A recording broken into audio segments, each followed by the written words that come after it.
Cerita ini fakta atau fiksi? Silakan putuskan sendiri.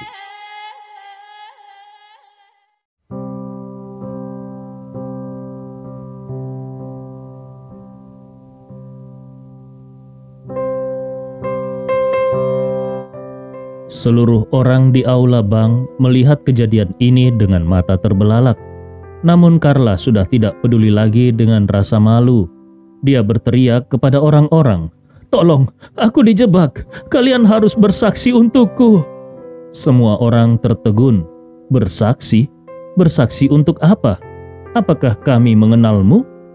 Pada saat itu, polisi yang memimpin berkata dengan suara dingin, "Ku beritahu kepadamu, meskipun kau membuat keributan, itu tidak akan ada gunanya. Di kantor polisi akan ada interogasi yang lebih lama menunggumu. Jadi kusarankan kau simpan tenagamu." Carla berusaha keras melepaskan diri dari borgol polisi sambil berteriak, "Biarkan aku menelpon. Aku ingin menelpon putriku. Biarkan putriku membawa penipu itu menyerahkan diri. Maka kalian akan tahu kalau aku tidak bersalah." Polisi langsung mengambil ponselnya dari sakunya dan berkata dengan dingin, "Kau adalah tersangka utama dalam kasus kriminal besar lintas negara. Selama interogasi dan penyelidikan kami, kau tidak memiliki hak untuk menghubungi siapapun." Setelah itu, dia langsung mematikan ponsel Carla dan berkata kepada dua polisi yang menyeret Carla, "Cepat bawa dia ke mobil." Dua polisi langsung mengangkatnya dan berjalan cepat keluar dari aula bank. Mereka memasukkannya ke kursi belakang mobil polisi. Segera, satu konvoi mobil polisi melaju kencang menuju kantor polisi. Begitu tiba, Carla langsung dibawa ke unit kejahatan berat untuk diinterogasi. Melihat tulisan "Unit Kejahatan Berat", tubuh Carla gemetar ketakutan. Sepanjang perjalanan menuju ruang interogasi di kantor polisi, Carla sudah panik dan hampir hancur. Seluruh kesombongannya sebelumnya hilang. Dia seperti ayam jantan yang kalah bertarung. Di dalam ruang interogasi, cahaya lampu pijar yang terang menyinari wajah Carla. Di depannya duduk beberapa petugas dari unit kejahatan berat. Salah satu dari mereka berkata dengan suara dingin kepada Carla, "Tersangka Carla, sekarang kau menjadi tersangka utama dalam sindikat kejahatan teknologi tinggi luar negeri dan juga satu-satunya tersangka. Kau harus mengakui dengan jujur proses kejahatanmu. Kalau tidak, kau sendiri yang akan dirugikan." Saat ini Carla langsung menangis. "Pak, kalian salah tangkap orang. Tersangka yang sebenarnya adalah orang bernama Andi Rewa. Dia adalah pelaku kejahatannya. Aku adalah warga negara yang patuh terhadap hukum. Kartu itu kuambil dari kantongnya, bukan aku yang membuatnya." Petugas itu mengernyitkan dahi dan berkata, "Tadi kau bilang itu milik menantumu. Apakah kami akan mempercayainya? Kartu itu ada padamu, dan kau yang menggunakannya di bank. Jadi kau adalah tersangka utama." Petugas lain di sebelahnya tertawa dengan dingin lalu berkata, "Sepertinya karena situasinya sudah terungkap, wanita ini mencoba menarik menantunya untuk menggantikannya." Setelah itu dia menatap Carla dengan suara dingin. "Kau bahkan tega melakukan hal yang sangat tidak bermoral seperti ini. Benar-benar tidak punya hati nurani." Carla berteriak, "Apa yang aku katakan adalah benar. Menantuku si Andi itu benar-benar penipu. Dia paling ahli dalam menipu dan mencuri. Dia pasti pelaku kejahatan." Petugas itu menggebrak meja dan berkata dengan marah, "Kupikir kau adalah pelaku kejahatan. Kuulangi lagi, mengaku akan meringankan hukumanmu, sementara menolak akan memperberat hukumanmu." Carla menangis dengan panik. "Pak polisi, aku sudah mengaku. Kalau ada satu kata pun yang aku katakan tidak benar, aku rela disambar petir." Polisi itu berteriak marah, "Ini kantor polisi. Untuk apa kau bersumpah di sini? Sumpah tidak akan membantu di sini. Kuberitahu kepadamu, lebih baik kau segera ungkapkan atasan, bawahan, dan rekan-rekanmu. Beritahu kami seluruh rantai kejahatan organisasimu. Sekarang, Interpol dari 23 negara lainnya juga meminta agar kau dibawa kembali ke negara mereka untuk diselidiki. Kalau kau terus bersikeras, kami akan menyerahkanmu ke polisi negara lain dan membiarkan mereka membawamu ke luar negeri untuk diinterogasi. Carla menangis ketakutan. Pak polisi, aku benar-benar tidak bersalah. Aku tidak punya atasan atau bawahan. Aku hanya mencuri kartu bank dari menantuku, lalu aku ditangkap. Tolong, jangan serahkan aku kepada polisi luar negeri. Petugas itu berdiri dan berkata kepada yang lain, tersangka Carla ini, sikapnya sangat arogan. Dia menolak untuk mengakui pemalsuan kartu bank dan penipuan lintas negara. Bawa dia ke tahanan untuk menunggu penyelidikan lebih lanjut.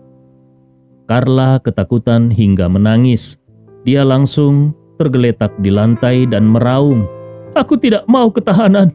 Kalian tidak boleh salah menangkap orang. Kalau kalian salah menangkap orang, aku akan mati di sini.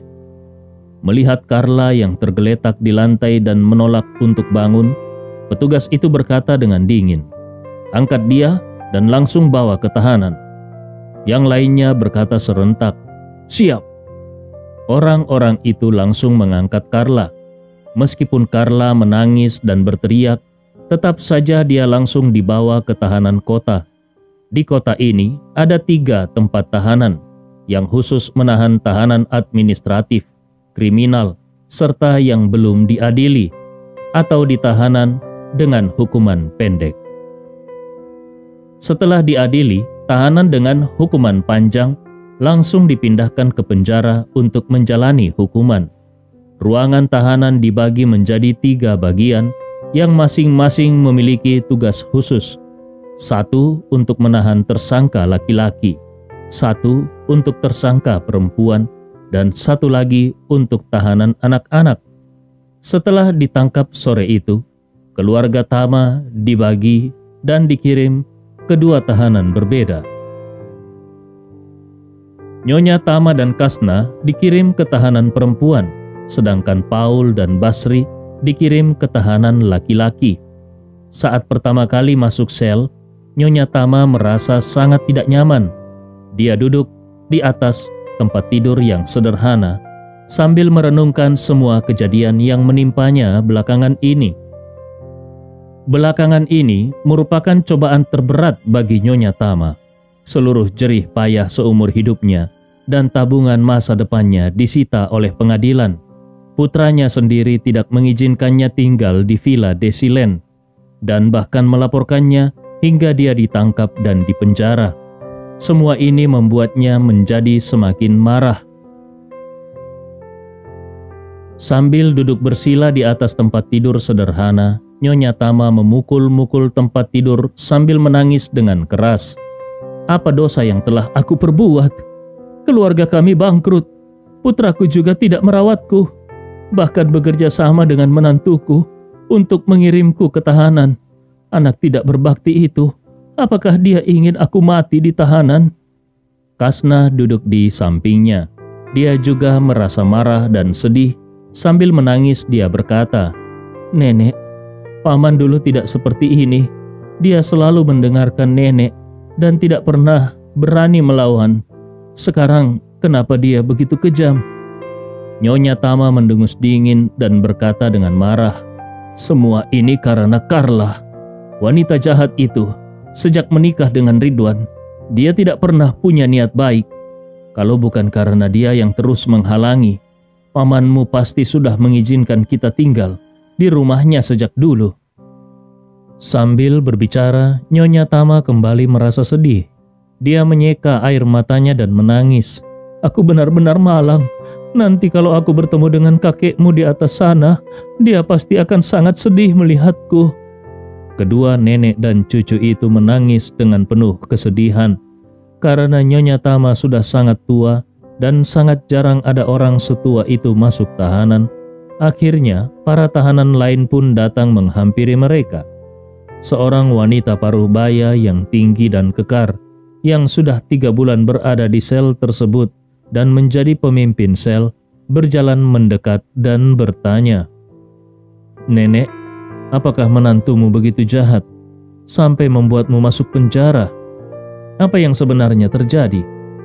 Begitu mendengar ada yang bertanya, para tahanan lainnya yang suka bergosip juga berkumpul di depan Nyonya Tama.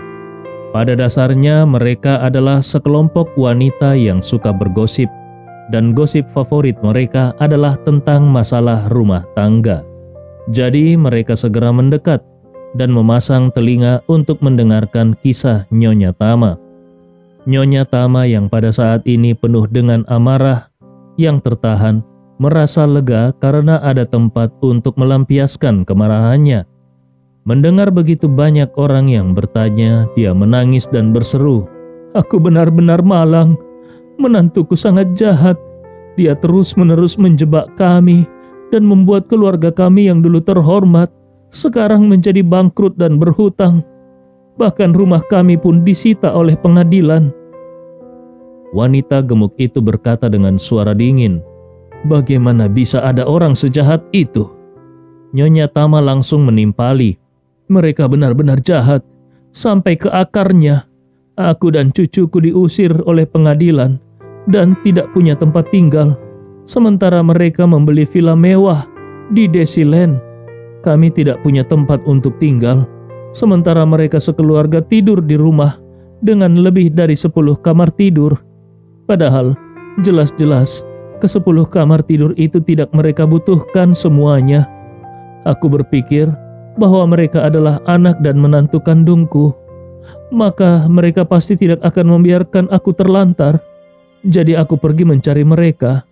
Tapi siapa yang tahu? Mereka bukan hanya memukul, memaki dan mengusirku. Mereka bahkan melapor polisi dan menuduhku menerobos rumah dan membuat masalah, sehingga polisi menangkap kami semua." Mendengar ini, wanita gemuk itu mengepalkan tinjunya dengan marah. "Namaku Rani. Aku paling benci dengan orang yang tidak menghormati orang tua. Dulu, kalau bukan karena adik iparku yang brengsek, ibuku tidak mungkin minum racun untuk bunuh diri. Aku dijatuhi hukuman 10 bulan, karena setelah ibuku meninggal, aku memukuli adik iparku." Matanya penuh amarah dan air mata saat dia berkata dengan gigi terkatup, "Nenek, jangan menangis lagi. Kalau aku punya kesempatan bertemu dengan menantumu, aku pasti akan memukulinya untuk membalaskan dendammu." Kata-kata Rani langsung membangkitkan kemarahan di antara orang-orang di sekitarnya. Semua orang menjadi sangat marah. Meskipun mereka semua adalah tahanan, biasanya mereka yang ditahan di tahanan seperti ini tidak melakukan kejahatan besar dan bukan orang yang sangat jahat. Jadi secara alami, mereka merasa simpati kepada orang yang lemah. Mereka mendengar cerita dari Nyonya Tama, dan setelah melihat kondisinya dengan rambut putihnya, orang-orang di sekitar tanpa sadar mempercayai kata-katanya. Akibatnya mereka semua langsung mengutuk dengan penuh kemarahan. Menelantarkan seorang ibu tua seperti ini, mereka benar-benar keluarga yang tidak berperasaan. Betul sekali, mereka tinggal di villa mewah senilai puluhan miliar, tapi tidak mau memberikan satu kamar pun kepada ibu tua ini. Bagaimana bisa ada orang yang begitu menjijikkan di dunia ini? Nenek, tenang saja. Menantu seperti itu cepat atau lambat pasti akan tersambar petir. Nyonya Tama menangis sesenggukan. Terima kasih atas perhatian dan dukungan kalian. Aku tidak menyangka di tempat seperti ini aku masih bisa bertemu dengan begitu banyak orang baik." Rani menghela nafas dan berkata, "Nenek, terus terang saja, ketika melihatmu tadi, aku teringat pada ibuku yang meninggal karena minum obat racun. Menjadi orang tua memang tidak mudah, apalagi kalau mereka memiliki menantu yang tidak berbakti." Nyonya Tama mengangguk berulang kali dan berkata sambil menangis, "Aku ditahan di sini selama 15 hari. Setelah keluar, aku tidak tahu harus bagaimana. Tidak ada tempat makan dan tidak ada tempat tinggal. Beberapa bulan lagi, mungkin aku akan dituntut oleh pengadilan." Rani buru-buru berkata, "Nenek, sejujurnya lebih baik kau tinggal di sini saja. Di sini, kita mendapatkan makan 3 kali sehari tepat waktu, dan kita juga mendapatkan tempat tinggal gratis. Bukankah itu lebih baik daripada kau terlantar di jalanan?" Mendengar ini, Nyonya Tama merasa putus asa. Dia bergumam di dalam hatinya, "Apakah aku benar-benar harus tinggal di tahanan untuk mendapatkan makanan dan tempat tinggal?" Memikirkan hal ini, Nyonya Tama berteriak di dalam hatinya, "Tidak, aku adalah kepala keluarga Tama. Kalau aku harus tinggal di penjara, semua wajah dan harga diri yang aku bangun sepanjang hidupku akan hancur sebelum aku mati. Aku harus mencari cara untuk bangkit kembali." Saat ini, sebuah mobil polisi berhenti tepat di depan pintu tahanan. 2 petugas polisi membawa seorang wanita dengan rambut berantakan masuk ke dalam tahanan. Wanita itu adalah Carla. Carla dibawa oleh petugas polisi dengan tangan terborgol. Sepanjang perjalanan, dia telah menangis hingga air matanya habis dan suaranya serak. Dia tidak pernah membayangkan bahwa setelah mencuri kartu bank Andi, dia akan menjadi tahanan. Menurut petugas polisi, sekarang dia menghadapi penahanan tanpa batas waktu. Sampai seluruh jaringan kejahatan lintas negara ini diselidiki dan tersangka lainnya ditangkap, barulah kemudian kasusnya diajukan ke kejaksaan untuk penuntutan. Carla dengan panik bertanya, berapa lama hukuman yang akan dijatuhkan kalau dia terbukti bersalah? Petugas polisi mengatakan bahwa dalam beberapa dekade ini, upaya penipuan terhadap bank sudah bisa dianggap sebagai kasus penipuan yang besar. Meskipun hanya upaya, namun sifatnya sangat buruk, sehingga kemungkinan besar dia akan dijatuhi hukuman penjara seumur hidup. Dan kalau pihak kepolisian bisa menangkap komplotannya dan menemukan lebih banyak bukti kejahatan, akan sangat mungkin Carla dijatuhi hukuman mati. Carla hampir kencing di celana karena ketakutan. Di dalam hatinya dia sangat membenci Andi. Dia ingin segera berbicara dengan putrinya Najwa dan memberitahunya agar segera menceraikan penipu besar itu. Namun, polisi telah mengatakan bahwa dia terlibat dalam kasus besar dan sebelum kasus ini disidangkan, dia tidak diizinkan bertemu atau berkomunikasi dengan keluarganya. Dia bahkan belum bisa menyewa pengacara. Carla sangat marah, tetapi tidak ada tempat untuk melampiaskannya. Begitu memasuki tembok tinggi penjara, polisi segera membawa Carla untuk mengurus prosedur penahanan. Prosedurnya sendiri sangat rumit. Tidak hanya harus berfoto dan memverifikasi identitas, tetapi semua pakaian miliknya harus dilepas dan diserahkan kepada penjara. Kemudian mengenakan seragam penjara dan menerima perlengkapan kebutuhan sehari-hari yang disediakan oleh penjara. Setelah Carla mengganti pakaian tahanannya, 2 petugas polisi yang membawanya sudah pergi. Mulai sekarang, segalanya dikelola oleh penjaga penjara. Seorang sipir wanita membawa Carla masuk ke dalam blok penjara. Sambil berjalan, dia memperkenalkan prosedur standar. Di sini, setiap kamar penjara diisi 20 orang. Bangun pukul 6 pagi dan lampu dimatikan pukul 10 malam. Makan 3 kali sehari dan semuanya dilakukan di dalam sel. Setelah mengatakan ini, dia melihat Carla sekilas dan berkata tanpa ekspresi, "Namun, makanan di sini dibatasi. Dengan postur tubuhmu, mungkin kau tidak akan kenyang. Kalau kau membutuhkan makanan atau barang lainnya, keluargamu bisa mengisi uang di rekeningmu, sehingga kau bisa membeli barang yang ada di toko kecil di sini." Carla segera bertanya, "Bagaimana aku bisa menghubungi keluargaku?" Sipir wanita itu baru ingat bahwa polisi sebelumnya telah memberitahunya tentang situasi Carla, lalu berkata dengan dingin, "Aku hampir lupa. Kau adalah tersangka dalam kasus besar. Jadi, untuk sementara kau tidak bisa berhubungan dengan dunia luar.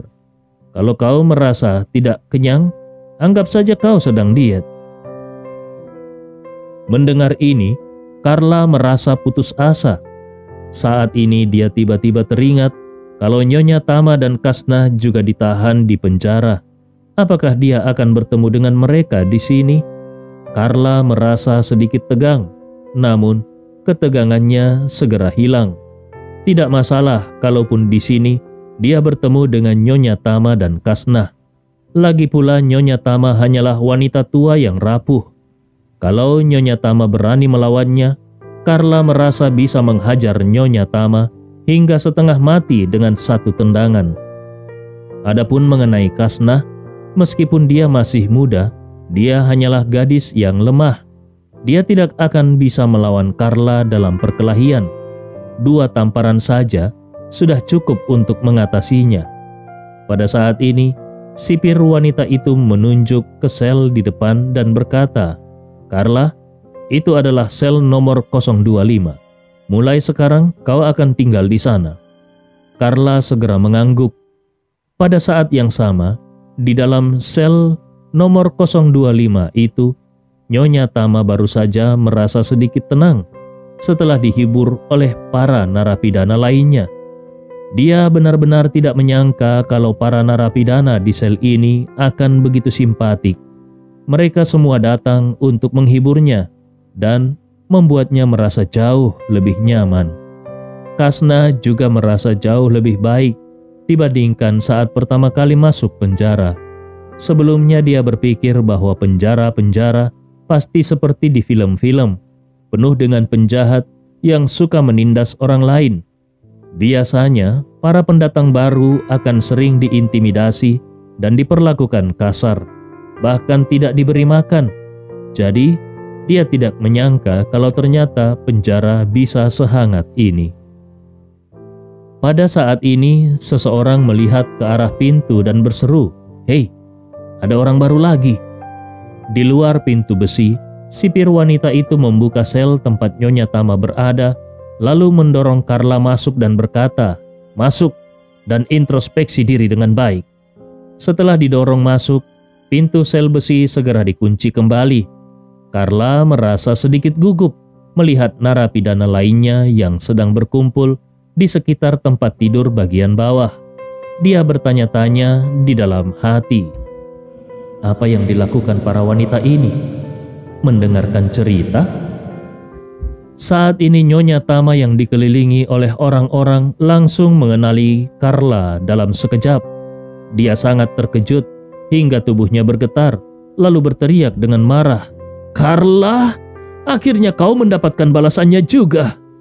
Carla terkejut mendengar teriakan mendadak itu. Ketika dia melihat lebih dekat, ternyata benar. Nyonya Tama sedang duduk bersila di tempat tidur sambil menunjuk dirinya dan memaki. Nyonya Tama juga tidak menyangka akan bertemu dengan Carla di penjara. Selain itu, Carla mengenakan seragam penjara yang sama seperti dirinya, jelas menunjukkan bahwa dia juga terlibat dalam kejahatan dan ditangkap. Melihat Nyonya Tama dan Kasnah ada di sini, Carla merasa sangat cemas. Dia benar-benar tidak menyangka kalau dirinya akan ditempatkan di sel yang sama dengan mereka. Padahal baru saja dia berharap tidak ditempatkan bersama mereka. Namun kenyataannya malah sebaliknya. Dia buru-buru berteriak ke arah sipir yang belum pergi terlalu jauh. "Sipir, tolong pindahkan aku ke sel lain. Aku tidak ingin tinggal bersama mereka."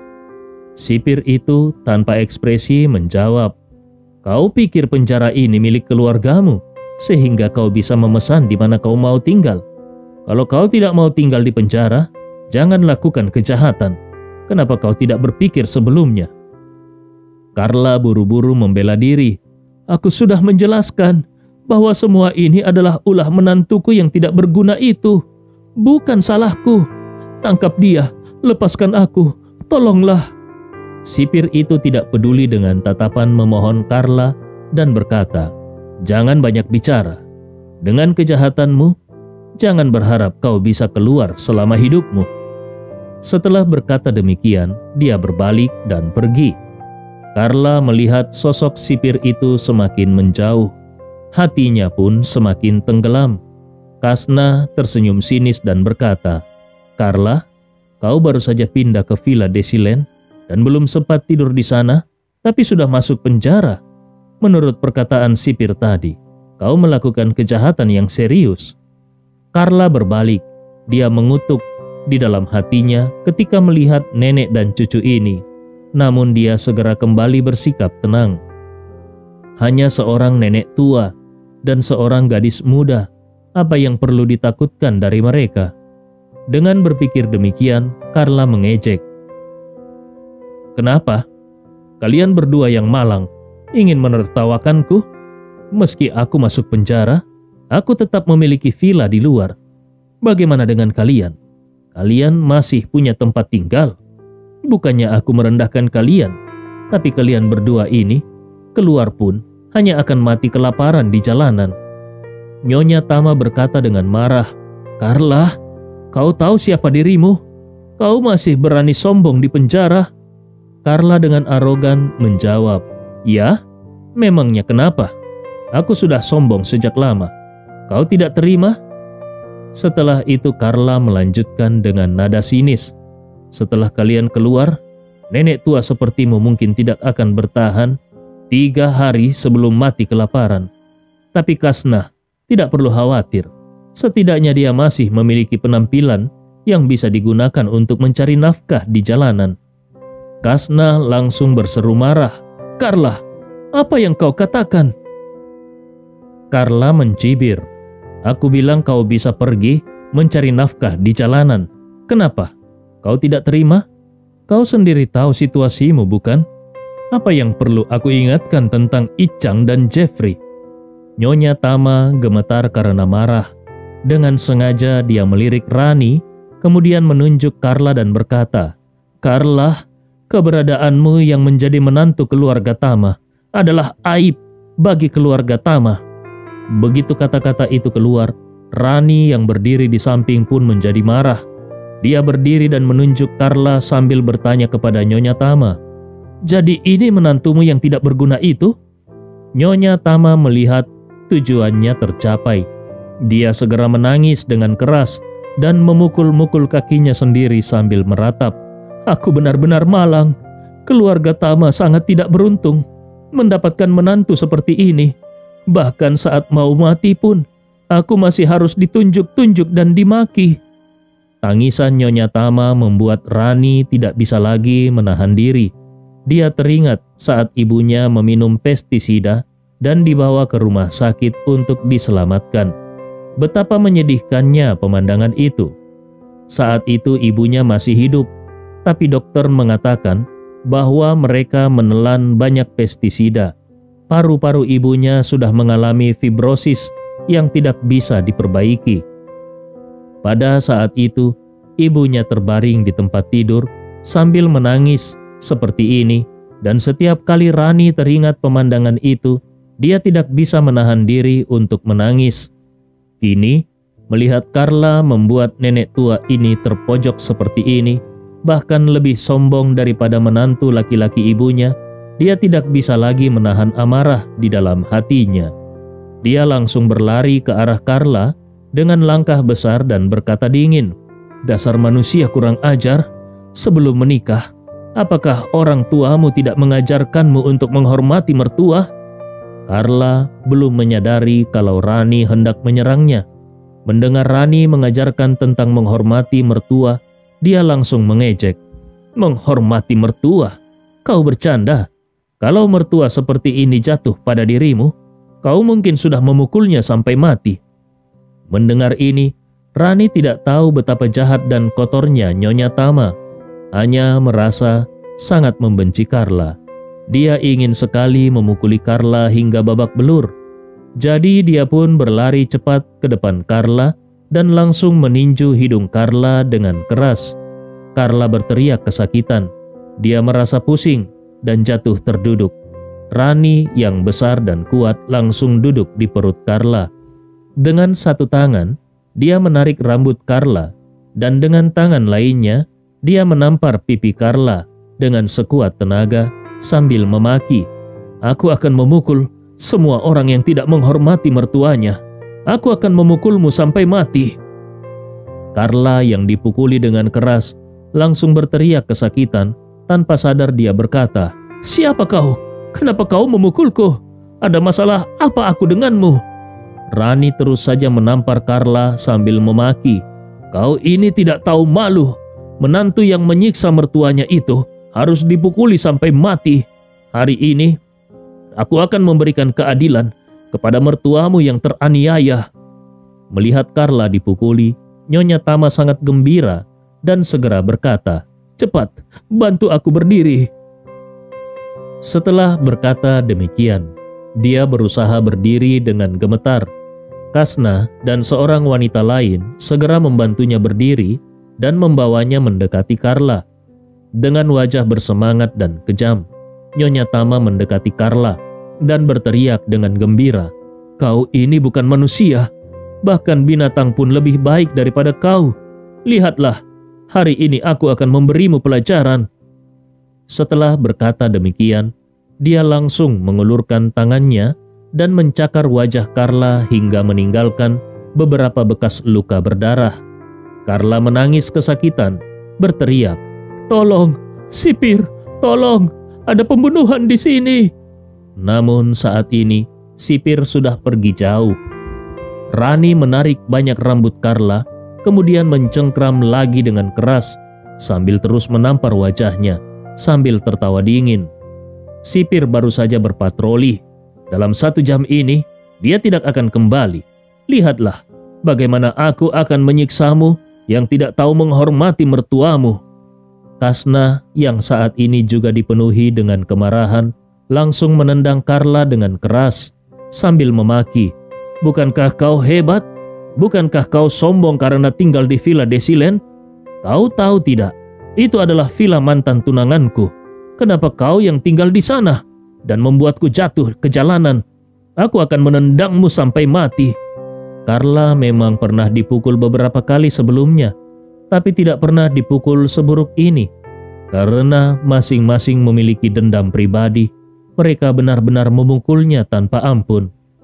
Bahkan dengan cepat, narapidana lain ikut bergabung dan ikut memukuli Carla. Carla dipukuli sampai seluruh tubuhnya tidak ada bagian yang tidak luka. Dia hanya bisa berteriak putus asa, "Tolong, jangan pukul aku lagi. Aku hampir mati." Rani menamparnya lagi. "Kau masih bisa bicara? Berarti masih bisa bertahan. Kau tidak akan mati secepat itu." Ketika Carla mengalami penganiayaan di penjara, Andi Rewa menerima telepon dari Ibnu Komar. Begitu mengangkat telepon, Ibnu Komar langsung berkata, "Puang, Carla sudah ditahan di penjara, dan aku sudah mengatur sesuai instruksimu untuk menempatkannya satu sel dengan Nyonya Tama dan Kasna." Andi Rewa bertanya, "Apakah kau sudah memberitahu petugas penjara?" Ibnu Komar menjawab, "Aku sudah menyuruh bawahanku untuk memberitahu kepala penjara agar apapun penderitaan yang Carla alami di dalam, tidak akan ada yang peduli padanya." Andi Rewa berkata dengan dingin, "Baiklah, biarkan dia belajar banyak hal di dalam."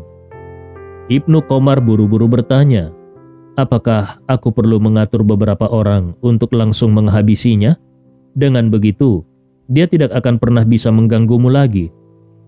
Andi ragu sejenak, lalu berkata, "Jangan buru-buru. Aku ingin melihat bagaimana situasinya berkembang." Bagi Andi, dia berharap Carla bisa lenyap dari dunianya dan Najwa selamanya. Dia juga yakin kalau Ridwan pasti bukan hanya tidak akan keberatan, sebaliknya dia pasti akan merasa lega. Namun, Najwa pasti sangat sedih kalau hal itu sampai terjadi.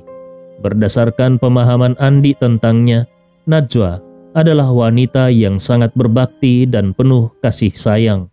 Kalau ibunya tiba-tiba menghilang, dia mungkin tidak akan bisa melupakannya seumur hidupnya. Jadi, Andi memutuskan untuk mengamati reaksi Najwa terlebih dahulu, agar Najwa tidak curiga. Saat pergi ke supermarket untuk membeli bahan makanan, dia tetap membeli untuk 4 orang, termasuk beberapa makanan yang disukai Carla. Namun, Carla tidak akan pernah punya kesempatan untuk menikmatinya. Sementara itu Rani dan gengnya menganiaya Carla hingga babak belur. Barulah mereka melepaskannya untuk sementara. Rani mengancam dengan suara keras, "Ingat, saat petugas datang nanti, jangan bicara macam-macam. Kalau tidak, kami akan memukulmu lagi. Mengerti?" Carla tidak berani berkata tidak. Dia buru-buru mengangguk dan berkata, "Mengerti, mengerti. Aku tidak akan bicara macam-macam."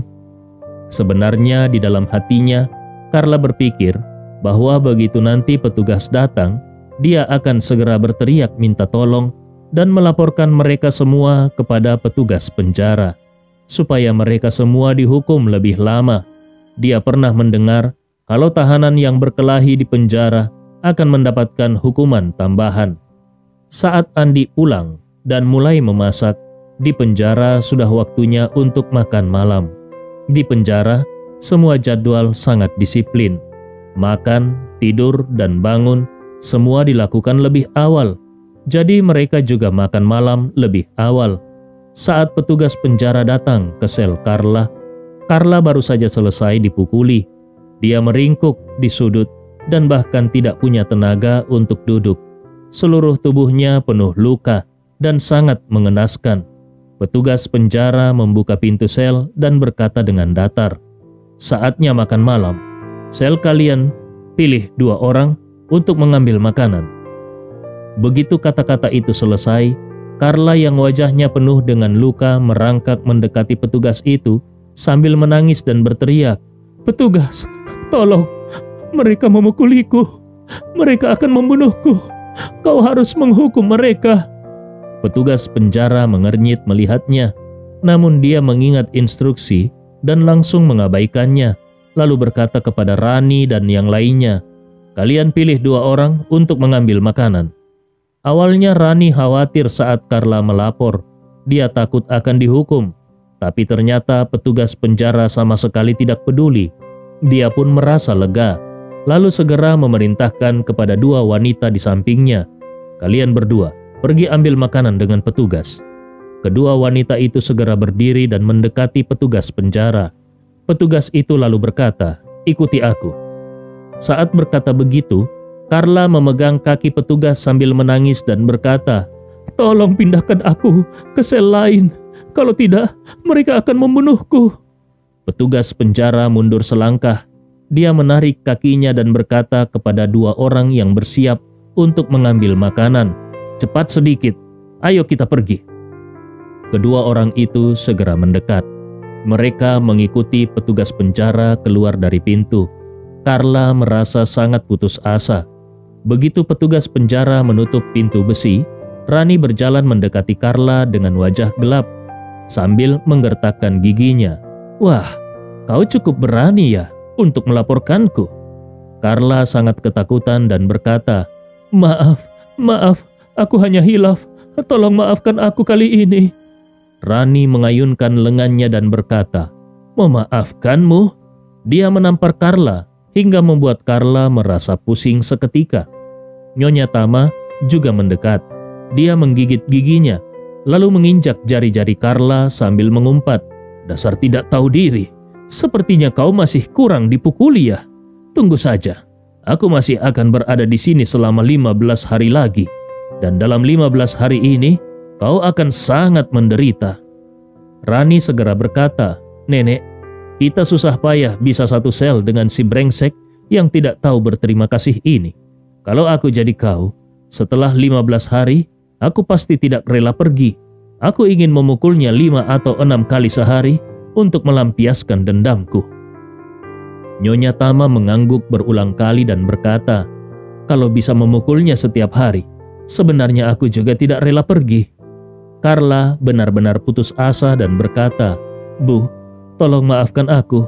Kalau kau tidak memukul aku lagi, dan tidak membiarkan wanita ini memukulku, aku akan mengatur sebuah kamar untukmu di Villa Desilen. Bagaimana?" Nyonya Tama mendengus. "Kau kira aku bodoh? Kau sendiri tidak tahu akan berada di sini berapa lama. Bagaimana kau bisa mengatur sesuatu untukku di luar sana?"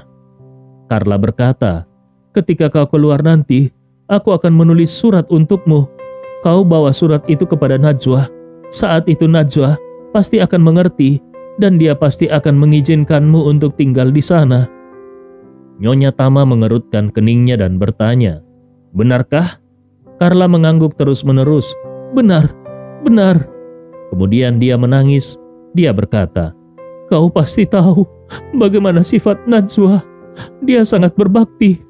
Kalau aku berkata begitu, dia pasti akan setuju." Nyonya Tama mulai ragu. Kalau berbicara soal membenci Carla, dia benar-benar membencinya hingga ke tulang sumsum. Namun, daya tarik dari villa besar di Desilen sangat kuat, dan Carla tidak tahu berapa lama dia akan berada di dalam sini. Kalau dia bisa tinggal di Villa Desilen tanpa adanya gangguan dari Carla, bukankah itu akan sangat menyenangkan? Memikirkan hal ini, Nyonya Tama pun memutuskan untuk setuju. Maka dia segera berkata, "Carla, sekarang juga kau tulis surat itu. Setelah selesai, aku akan memaafkanmu dan tidak akan memukulmu lagi." Carla sangat cerdik dan langsung berkata, "Bu, jangan memukulku lagi. Saat kau keluar nanti, aku pasti akan menulis surat itu untukmu." Nyonya Tama juga tidak bodoh. Dengan suara keras dia berkata, "Kau mau menipuku? Bagaimana kalau aku sudah keluar dan kau tidak mau menulis surat itu? Bukankah itu artinya aku akan tertipu olehmu?" Carla langsung berkata, "Aku bisa bersumpah. Aku pasti akan menulis surat itu untukmu." Nyonya Tama mendengus. "Sumpahmu tidak bisa dipercaya." Saat ini, Rani yang ada di samping tertawa dan berkata, "Nenek, ini mudah saja. Kalau dia menulisnya sekarang, semuanya akan beres. Tetapi kalau dia tidak mau menulis, maka kita pukul saja dia 10 atau 20 kali sehari. Aku ingin melihat apakah dia tidak mau menulisnya." Mendengar itu, Carla langsung berteriak, "Kau tidak bisa seperti itu. Bisa-bisa terjadi pembunuhan di sini. Kalau ada pembunuhan, kalian juga akan terkena masalah." Rani tertawa jahat. "Tenang saja. Kalau benar terjadi pembunuhan, aku akan mengikat spray di balok atas lalu menggantung tubuhmu. Kami semua akan bilang kalau kau bunuh diri karena merasa bersalah." Beberapa kata dari Rani barusan membuat Carla sangat ketakutan. Dia sama sekali tidak meragukan kata-kata Rani, karena Rani tampak sangat ganas, dan ditambah lagi Rani juga baru saja memukulinya dengan sangat keras, sehingga memberikan trauma psikologis pada Carla. Nyonya Tama dengan dukungan Rani langsung menendang Carla dan mengumpat, "Hei bodoh, kau mau menulisnya atau tidak?" Carla merintih kesakitan dan menangis. "Aku akan menulisnya. Aku akan menulisnya." Rani menamparnya lagi dan mengumpat, "Kau memang manusia rendah. Diajak bicara baik-baik kau tidak mau. Setelah dipukul, baru menurut." Carla merasa sangat teraniaya dan buru-buru berkata, "Kau tidak bicara baik-baik denganku. Kau langsung saja memukulku." Rani menggertakkan giginya dan langsung menampar Carla dengan keras. "Masih berani membantah? Kau benar-benar melawan ya?" Tamparan itu membuat dua gigi depan Carla yang sudah longgar langsung copot. Carla merasakan mulutnya dipenuhi dengan rasa darah, dan kemudian dua gigi depannya sudah terlempar ke dalam mulutnya dan hampir tertelan. Dia buru-buru meludahkan giginya. Melihat dua gigi depannya yang berlumuran darah, dia menangis sejadi-jadinya.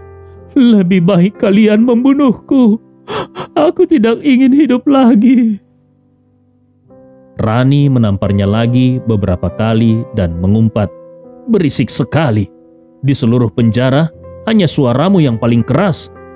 Carla memegangi wajahnya dan menangis dengan putus asa. Sementara Nyonya Tama bergetar penuh kegembiraan. Dia menarik rambut Carla dengan kuat. menggoyang-goyangkannya sambil mengumpat, "Kenapa kau menangis? Saat di Villa Desilen, bukankah kau sangat kuat? Sekarang kenapa kau menangis? Kenapa tidak menunjukkan kepada teman-teman selmu seperti apa biasanya kemampuan si ratu pembuat masalah nomor 1 ini?" Kasna juga segera berkata kepada semua orang, "Jangan tertipu oleh aktingnya. Orang ini sudah jahat hingga ke tulangnya. Dia adalah orang yang tidak tahu berterima kasih. Dia sangat jahat kepada ibu mertuanya. Dia tinggal di villa besar Desilen, tapi tidak mengizinkan ibu mertuanya yang tunawisma tinggal di sana. Padahal villa itu bukan miliknya, tapi didapatkan oleh menantunya dengan cara menipu orang." Semua orang tercengang, dan bahkan ada yang berteriak, "Menantunya bekerja apa? Bagaimana bisa menipu sampai mendapatkan villa besar?" Kasna segera menjawab, "Itu tidak penting. Yang penting adalah siapapun orang yang normal, tidak peduli bagaimana menantunya mendapatkan villa besar itu. Kalau bisa tinggal di sana, seharusnya dia berterima kasih kepada penantunya, bukan?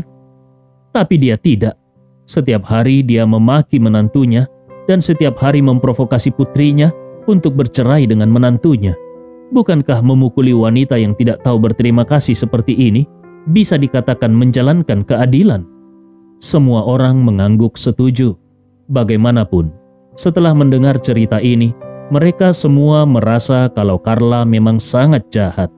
Jadi, seberapa parah pun dia dipukuli, tidak ada yang merasa kasihan.